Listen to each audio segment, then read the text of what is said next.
موسم معشوق اور حکومت سے گلہ ہمارا قومی اور تفریحی مشغلہ رہا ہے۔ دوزخ میں گنہگار عورتوں کو ان کے پکائے ہوئے سالن زبردستی کھلائے جائیں گے۔ یوسپی صاحب سے پوچھا گیا کہ اگر شیر آپ کی ساس اور بیوی پر حملہ کر دیں تو آپ کسے بچائیں گے؟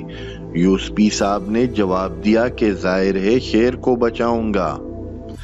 بیوی سے عشقیہ گفتگو ایسی ہی ہے جیسے انسان خارش وہاں کرے جہاں نہ ہو رہی ہو۔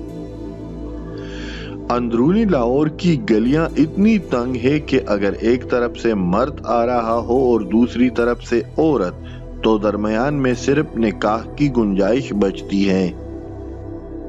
پاکستان کی افواہوں میں سب سے بڑی خرابی یہ ہے کہ یہ سچ ہو جاتی ہے۔ امریکہ کی ترقی کا سبب یہی ہے کہ اس کا کوئی ماضی نہیں۔ میٹھا خربوزہ اور خاموش بیوی قسمت والوں کو ملتی ہے۔ ٹی وی خراب ہو جائے تو کہتے ہیں کہ بچوں نے خراب کر دیا، بچے خراب ہو جائیں تو کہتے ہیں ٹی وی نے خراب کر دیے۔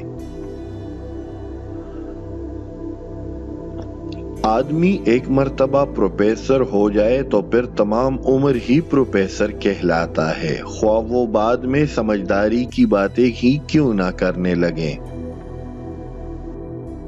شائستہ آدمی کی پہچان یہ ہے کہ اگر کوئی اس کے سامنے بیماری کا ذکر کرے اور وہ آگے سے کوئی نسخہ بیان نہ کرے۔